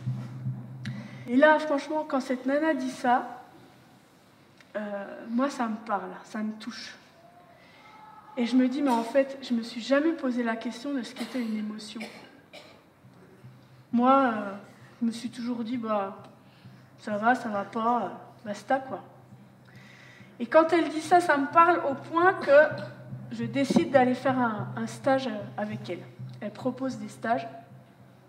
Donc, je décide d'aller faire un stage avec elle. Et quand j'arrive, elle nous explique ce que c'est qu'un clown. Elle nous dit, mais un clown, ça n'est qu'un être d'émotion. Ça n'est qu'émotion. Et si vous voulez connecter avec votre clown, contacter votre clown, il faut aller dans vos émotions, il faut aller voir ce qu'il y a là-dedans. Alors, ok, j'avoue que je fais un peu la maligne, moi, à ce stage, en me disant, pas de problème, je vais gérer, quoi. Et elle dit, non, mais vas-y, tu vas mettre ton nez, puis tu vas aller voir ce qu'il y a dedans. Voilà. Donc, ok. Alors, d'abord, on respire.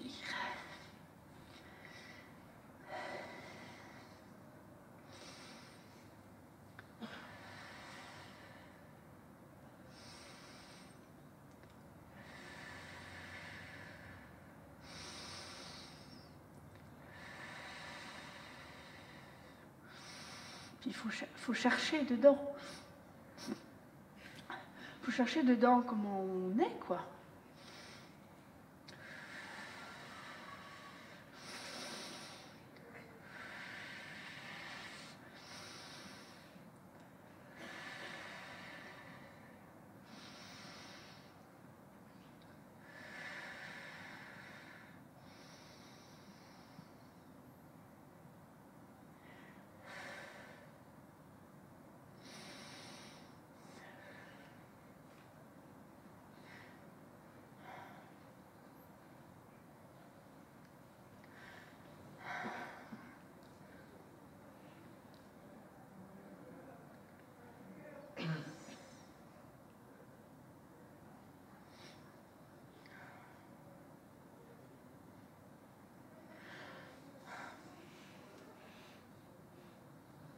Moi, quand je cherche dedans,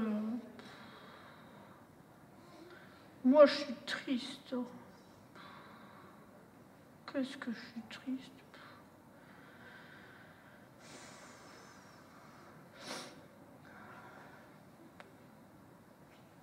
C'est pas très clown, triste comme ça. Pas très... Alors là, elle me dit, va voir sous la tristesse, souvent, il y a d'autres trucs. Ok. Très bien.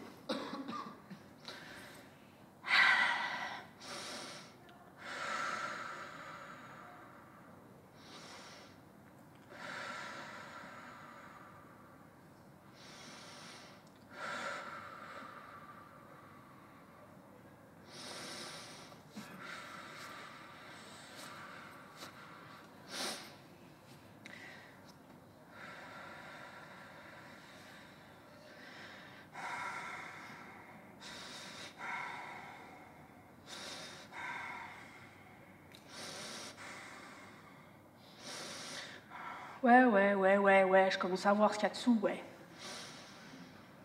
Ouais.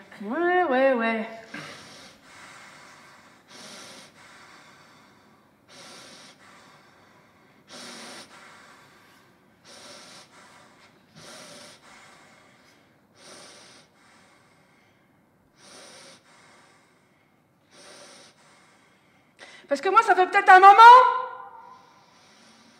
que je dis un petit peu oui à tout, là. Et que ça commence à me gonfler, mais putain, mais pourquoi je dis amen à tout ça, là? Hein? C'est ça, être gentil? Faut être gentil? Hein, c'est ça? Faut dire oui, oui, tu me donnes un travail, oui, oui, je le prends, moi. Ben oui. Ben oui, j'ai tellement peur. Moi, j'ai peur, moi. Mais putain, mais j'en ai ras le cul d'avoir la trouille. Tu te rends compte de ça? Ça suffit d'avoir peur. Ça suffit d'avoir peur, de décider avec la peur. Mais c'est pas à moi, ça, c'est pas ma vie, ça. C'est parce que j'ai envie, moi. Je veux de l'envie, c'est ça que je veux. Je veux de l'envie, je veux pas de la peur, je veux pas...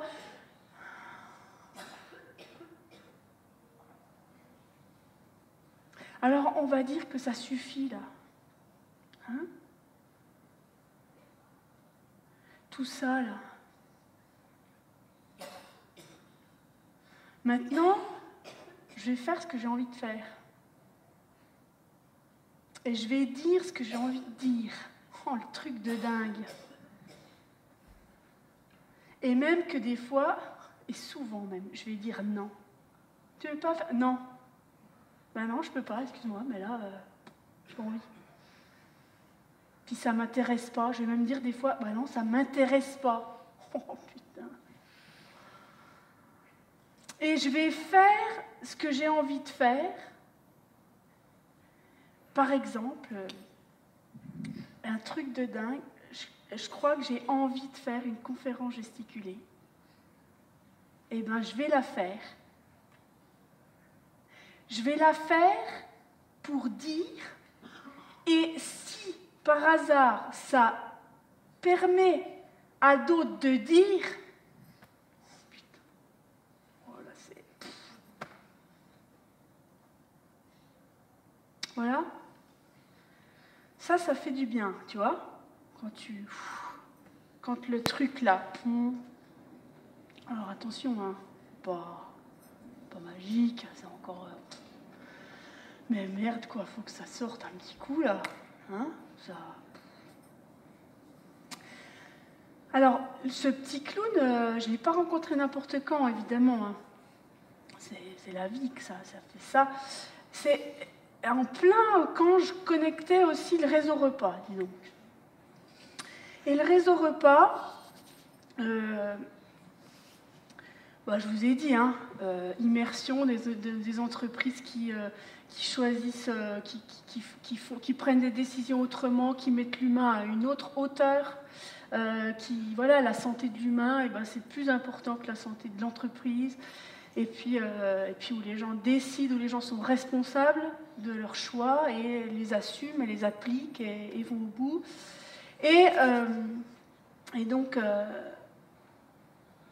quand je rencontre ce clown, c'est le moment aussi où je fais des stages en entreprise. Et écoutez, je me retrouve dans une entreprise du réseau repas en stage qui fabrique des yourtes. Dis donc. Oh, déjà, c'était un petit peu loin du monde universitaire. Et me voilà, j'arrive dans cette boîte où donc... 10 personnes jeunes, dynamiques, motivées, fabriquent des yourtes. Et là, on me dit, écoute, ton stage, tu es là 5 semaines, tu vas fabriquer une couronne de yourtes.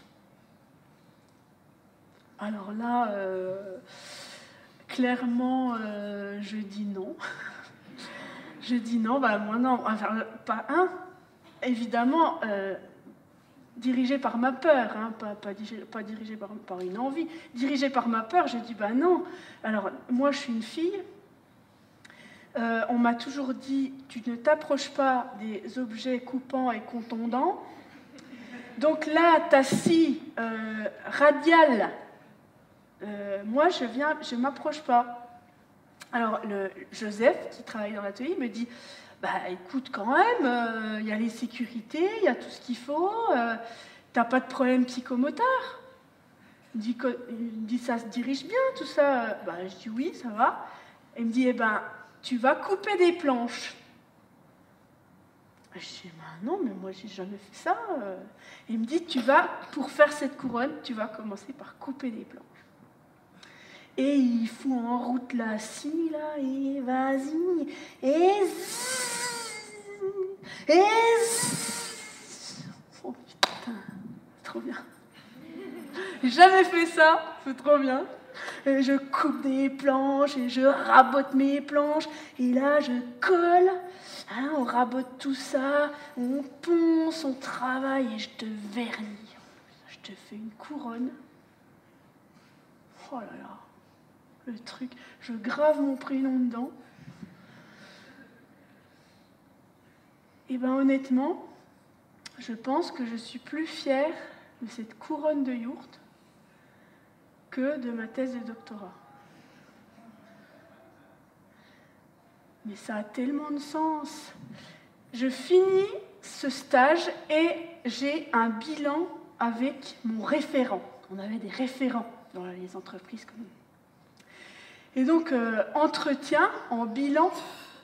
Et là, Clément, mon référent, m'emmène dans son bureau, c'est-à-dire le champ devant l'atelier, pose deux chaises, se met en face de moi, et me dit alors, bilan, comment est-ce que tu vas ?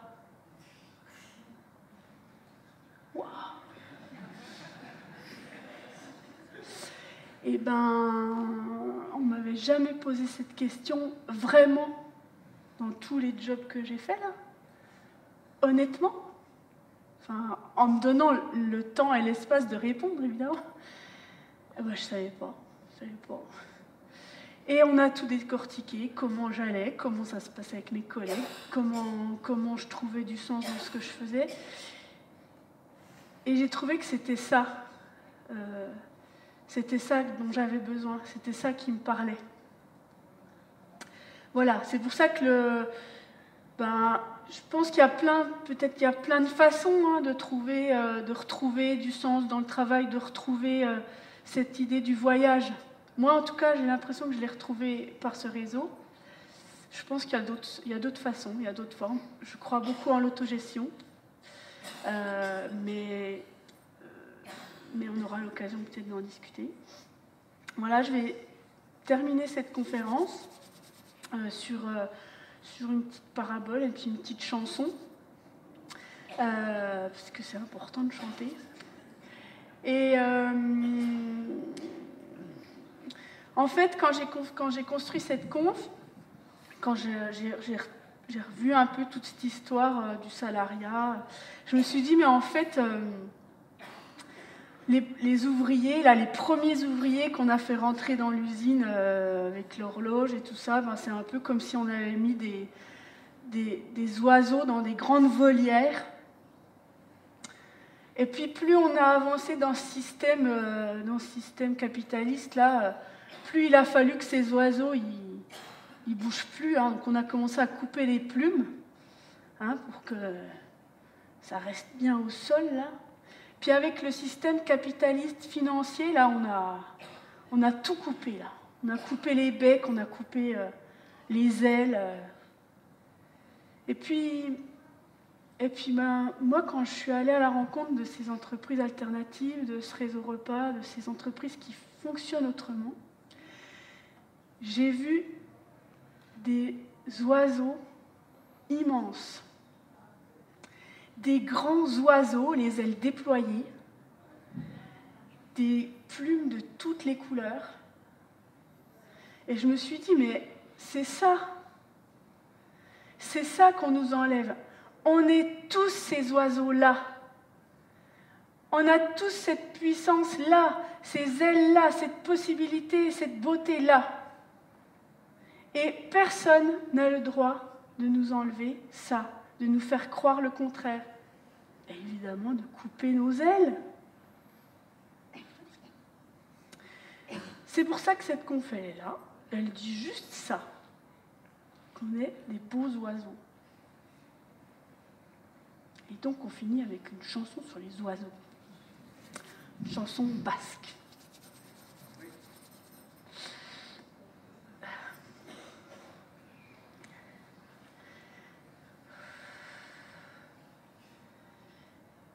Egoa keba keba niskio newi ai sangosen. Egoa keba keba niskio newi ai sangosen. Esuen aldegingo. Baina norela, esuen gehiago txoria zango.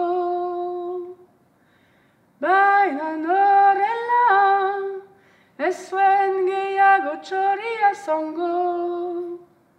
Eta nik txoria nuen maiten. Eta nik txoria nuen maiten. Si je lui avais coupé les ailes, elle aurait été à moi. Si je lui avais coupé les ailes, elle aurait été à moi. Elle ne serait pas partie. Oui, mais voilà, elle n'aurait plus été un oiseau. Oui, mais voilà, elle n'aurait plus été un oiseau. Oui, mais moi, c'est l'oiseau que j'aimais. Oui, mais moi, c'est l'oiseau que j'aimais.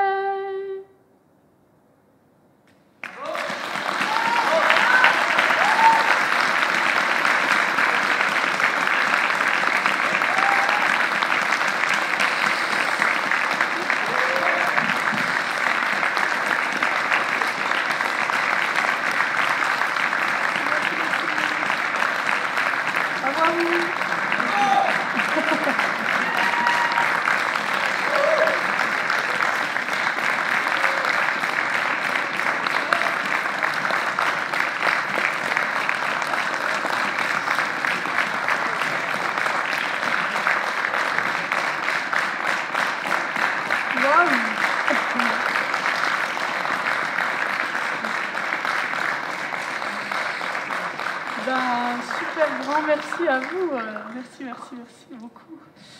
Un grand merci au Carnaval humanitaire pour l'accueil, voilà, l'ambiance, voilà. Je suis un peu dégoûtée juste de ne pas pouvoir plus m'arrêter, voilà, c'est un peu dommage, mais voilà, c'est comme ça, l'année prochaine. Mais en tout cas, voilà, merci Paul qui m'a bien accueilli, super. Et puis toute l'équipe, voilà, bravo.